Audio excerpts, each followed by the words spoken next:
I want my money back. The money that your husband and his 10 friends stole from me. With interest. $160 million over 3 years. It's a lot of vig. Stand by. And roll sound. Rolling. Let's watch, please. Starting today's work, this is scene 52. A and B cameras now in use, and it's take one. Ready and action. No, hold on now. Sure, I mean, people already calling us Ocean 11. Now, who decided that? I'm a private contractor. If we were going to do a sequel, we wanted to do one with a good script, because we're not remaking Ocean's 11 again. It doesn't just work having everybody back in a room. There has to be sort of a reason to have it. Warner Brothers sent me a script, which they thought might be right for George and Brad, and they asked me to read it to see if I'd produce it. I read it, and I thought it was a terrific idea for Ocean's 12. I got a call from Jerry saying, listen, I just got sent this script called Honor Among Thieves that George Nofi's written, and I think there's some elements in it that you're really going to respond to. And then Steven read it and said, there is a way to take this script and adapt it for our purposes and make it Ocean's 12. And with some adjusting, we could fit the storyline into what it is that Steven wanted to do as a sequel. Continue on scene 52 on Roger A and B cameras, take two. I had a feeling that if we came up with a good idea, that we could get everybody back, because they were excited about the possibility of working together again if we could find a piece of material that was going to deliver in the same way as the first film. Well, after doing the first one and coming out of that experience, having had so much fun, and it wasn't that hard to convince people to come back. It wasn't hard to bring them back. It was very easy to bring them back. They all wanted to come back. Nobody said no to the movie. They were all there in a second. I think it was a contractual thing for everyone because no one wanted to work with each other, but our arms were twisted, really. Oh, you mean the story? In the story, why do we get back together? I think... At the beginning of the story, Benedict shows up. This? You couldn't see this? And he's found out that the 11 of us ripped him off. And he gives us 2 weeks to get his money back with interest, or he's gonna send us to jail. Or worse. The character's gonna stay involved. Like, there's only really two ways. You either join him or kill him. You can't rob a guy like Benedict and expect for it just to be over. You know, Benedict is not the guy that you mess with and just get over and go hee-hee-ha-ha about. Oh, Terry. You know, somebody got to pay the price in this. Let's get back on the topic. Based on what we stole, plus interest, how much does everybody owe? $17.34 million. Assuming Benedict gives us prime plus one, which I doubt, figure 19 to be safe. Okay, 19 each. Anybody got that? I have my share of the money to return to him. However, my brother, who's a delinquent, he spent all his money. 14. You spent all but $5 million? Yeah, I did. You gonna start with me in front of everybody? So it puts us in a bind, along with some of the other guys who everyone has spent a little bit of their money. 8. I spent about $1 million. I'm like 9. They had, what, $16 million apiece? And now they have to go to work again. What we do know is we need a job. We need a high-paying job. Well, now we're too hot to work anywhere in this country. So we go abroad.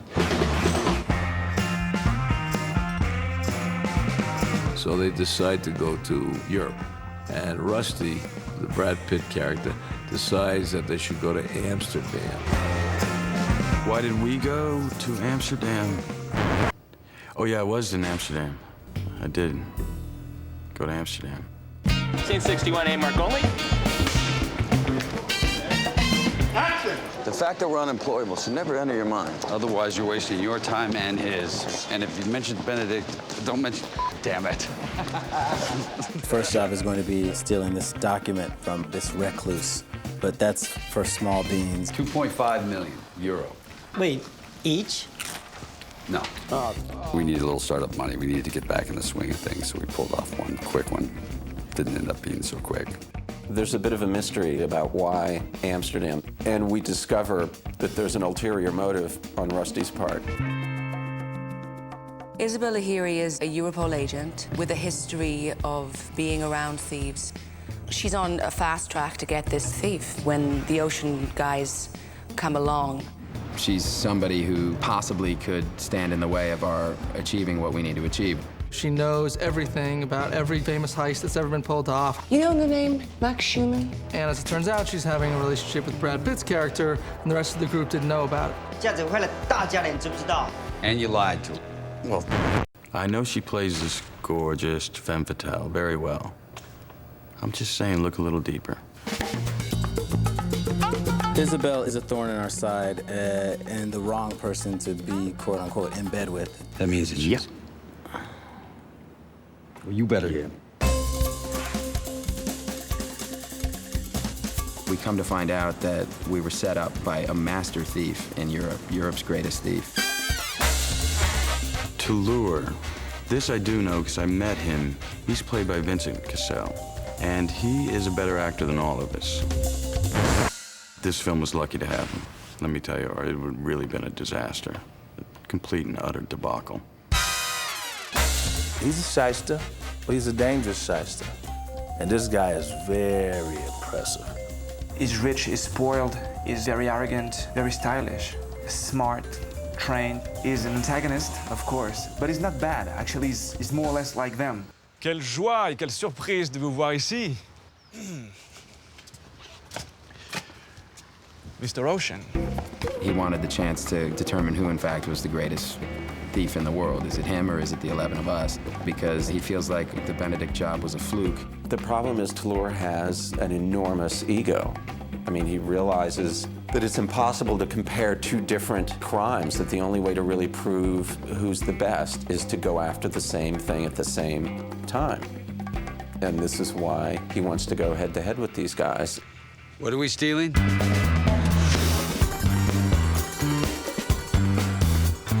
Tarr basically suggests to us that what we should steal is the hardest thing in the world to steal. In the physical universe we occupy, it cannot be done. And Tarr's challenge is very simple. This object is going on display on a Monday. Your deadline with Benedict is on a Wednesday. You have 48 hours to steal this thing. And if they win, he pays their debt to Terry Benedict. That's asking a lot. What else? That's good.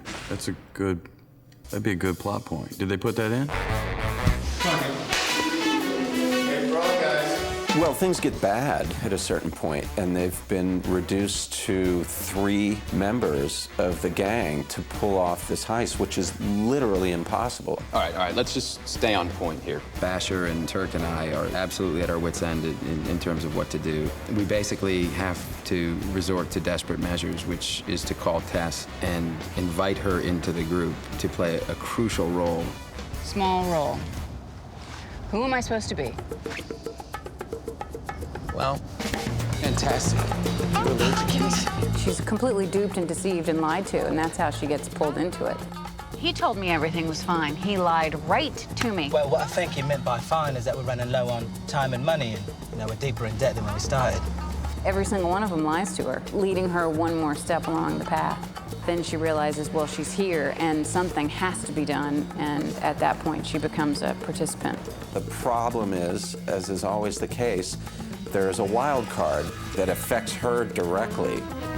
You'd really have to consult the script, is what I think the director was saying.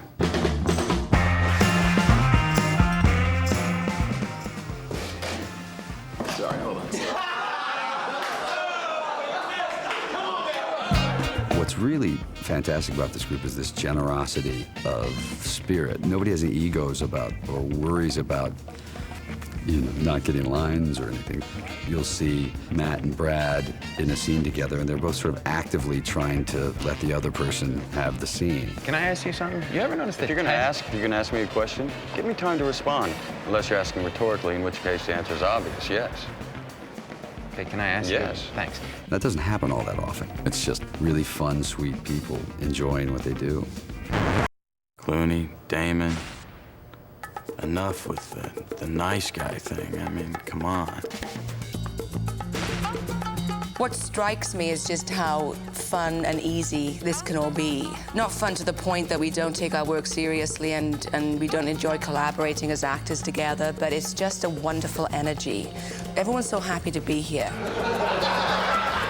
When the camera's not rolling, they're either singing, I really need you tonight, dancing, or sparring, boxing, or just reminiscing.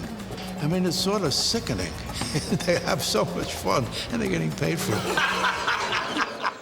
We did manage to get an enormous amount of work done. That's the baffling mystery of this group. I don't know how we have so much fun and get so much work accomplished at the same time. My girl does want to party all the time. Party all the time. We're a little bit like a family now. And especially enjoyed seeing this chemistry come to life. And I'm having even more fun this time. It was a ball. I mean, it's kind of cliche to say, I love all the guys, but everybody is, really unique and different, and every day on the set, we're just laughing. It makes for the atmosphere that you feel around here. And it's too bad that every movie can't be like this, because this is a great working environment. It's presumed by my guideline. Damn it, why can't I talk? I would like to say that I've had the time of my life on this one, but I can't, which is really frustrating for an artist like myself. We got all that recorded, my friend. The first film was like a throwback to the 70s films. This feels more like a 60s film, but it feels really fun, and it seems like it has a great sense of humor in it. It's madness. Yeah, it's crazy. It's Italian television crazy. This Ocean's 12 is very different from Ocean's 11 because you never know who's scamming who. It's a cat and mouse game all the way through, and I think the audience will find that so exciting as it unfolds, because you never quite know who's playing the fiddle. It's nice to see you again, Robert. When you look at the fantastic locations we shot at, the backgrounds of Amsterdam, Paris, Lake Como, Rome, and then dispersed with that, you see this fantastic cast. You can't take your eyes off the screen. It's great. It's Hollywood the way Hollywood's supposed to be. Will there be a 13? It all depends on the lawsuits, and